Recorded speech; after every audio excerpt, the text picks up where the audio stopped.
On est Bonjour. heureux de vous accueillir à la MJC. Voilà, on a eu l'occasion à plusieurs reprises de vous voir dans des spectacles ou dans des interventions. Donc c'est toujours un plaisir de vous accueillir. Et on voulait donc vous interviewer par rapport à votre parcours et puis à votre personnalité. Donc en quelques mots, comment vous pouvez vous présenter et présenter votre parcours? Alors, d'abord, merci de m'accueillir. Euh, Moi, j'aime bien venir à la MJC parce que la MJC, en fait, j'y viens depuis très longtemps. À l'époque où la MJC n'était pas dans ces murs-là, mais à l'époque où elle était encore au château. Oui. Donc, on était en 85-86, donc j'avais 15-16 ans. C'était déjà un plaisir d'y aller, donc c'est encore un plaisir renouvelé. Voilà. Donc, je m'appelle Najib Garfi, j'ai 49 ans. J'ai été danseur pendant près de 30 ans. Voilà, j'ai été danseur et chorégraphe, notamment au sein de la compagnie Cafig, entre autres. Ensuite, j'ai évolué avec ma propre compagnie. Et puis, depuis 12 ans, maintenant, je fais ci comme comédien. Et en fait, vous êtes reconnu effectivement en tant que danseur, et effectivement, vous êtes comédien. Et moi, je serais intéressée par savoir ce que le métier d'acteur a pu vous apporter, en fait, par rapport à la danse. Quelle Mhm. complémentarité il y a entre la danse et le théâtre, et comment ces deux arts se nourrissent-ils? Je dirais dans un premier temps déjà qu'il n'y a aucune distinction pour moi entre la danse et le théâtre, parce que toutes les deux ont pour vocation de dire. Et pour moi, je trouve que c'est important de dire. Ne pas dire, c'est toujours ça qui est le plus compliqué quand on a des choses à dire et qu'on les garde pour soi. Donc D'accord. j'ai à la fois utilisé, quand c'était nécessaire, la danse, et quand c'est devenu ensuite un peu plus nécessaire, j'ai utilisé le théâtre. Ce qu'il faut savoir, c'est que quand j'étais minot, mon rêve était de devenir comédien. Sauf que Mhm. j'étais très timide, incapable de prendre la parole en public. Et je me suis dit, D'accord. bah, danser, c'est pas mal, parce que ça permet également de dire sans utiliser le verbe. Et danser, au fil des années, m'a permis d'acquérir une certaine confiance. Et à un moment donné, j'ai pu facilement, aisément prendre la parole. Dès cet instant-là, D'accord. je me suis dit, maintenant, tu peux devenir comédien. Et j'ai franchi le cap. Alors évidemment, aujourd'hui, même en tant que comédien, j'utilise encore ce que la danse m'a apporté, notamment dans la Mhm. gestion de l'espace sur scène, dans la façon d'occuper un théâtre, la façon dont Mhm. on occupe une scène, qu'on soit à court, à jardin, les déplacements qu'on peut avoir. Je le fais en tant que comédien, mais parce que j'ai été nourri par la danse. D'accord. Voilà comment l'une se fait l'écho de l'autre.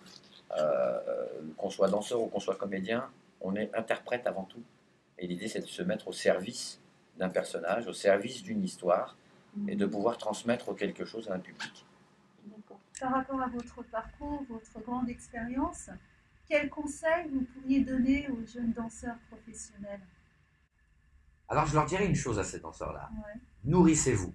Nourrissez-vous de tout.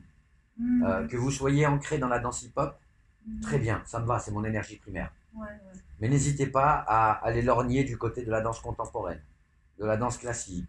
N'hésitez pas à lorgner du côté des arts du cirque, des arts martiaux.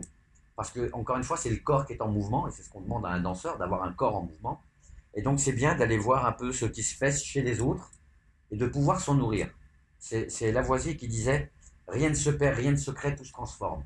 Et Mhm. c'est aussi la matière principale du danseur hip-hop, c'est de prendre, de remodeler et de rendre. Je leur dirais également d'aller également vers le théâtre. Parce que le théâtre va aussi permettre d'avoir une façon d'être sur scène, de pouvoir faire ressortir ce que l'on ne peut pas faire par le geste. Un danseur est quelqu'un qui peut transmettre une émotion sans bouger. Est-ce que vous, en tant qu'artiste, vous avez aussi derrière votre art un message à transmettre, particulier ou pas? Qu'est-ce qui vous motive? Quelle est votre vocation? Ce qui me motive avant tout, c'est de faire du bien aux autres. Mhm. Ce qui me motive aussi, c'est de faire grandir les autres. C'est aussi en faisant grandir les autres que l'on grandit soi-même. Et j'ai toujours le même leitmotiv, faire en sorte que les gens aillent mieux, faire en sorte que les gens vivent mieux. C'est important, surtout l'époque à laquelle on vit.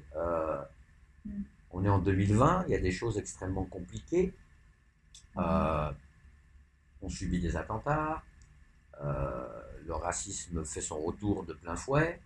Je ne dis pas racisme noir, racisme blanc, parce qu'il n'y a pas d'antiracisme, tous les racismes sont les mêmes. Et je me dis là, il y a un travail à faire, il y a une éducation à apporter. Comment par la danse, comment par le théâtre, je peux expliquer à un gamin ce que c'est que la République? Comment je peux lui faire comprendre ce que c'est que vivre ensemble, ça existe. C'est pas juste un mot. Est-ce que vous voulez nous dire quelques mots sur vos projets en tant que comédien et en tant que danseur aussi? En tant que danseur, j'ai 50 ans, donc je n'officie plus sur scène. J'ai cessé également de chorégraphie, ou alors ce sont des petites formules que je fais pour des groupes dits amateurs ou des groupes dits semi-professionnels. En tant que comédien, actuellement je suis dans 2 pièces. Il y a Couscous au lardon, une pièce que je joue depuis presque 6 ans maintenant. Et puis il y a la 2e pièce que je joue depuis maintenant à peu près 6 mois, qui s'appelle Le chômage, c'est la santé. Oui. Et puis le prochain projet dont je commence le travail le 16 novembre prochain, c'est-à-dire dans à peu près 10 jours, une pièce dont pour le moment on n'a pas de titre, et qui s'adressera aux enfants. C'est une pièce pour enfants, et ce sera la première fois pour moi que je serai sur scène en ma qualité de comédien pour présenter une pièce pour enfants. C'est un exercice auquel je ne me suis jamais prêté jusque-là. Pour conclure, est-ce que vous auriez quelque chose à rajouter?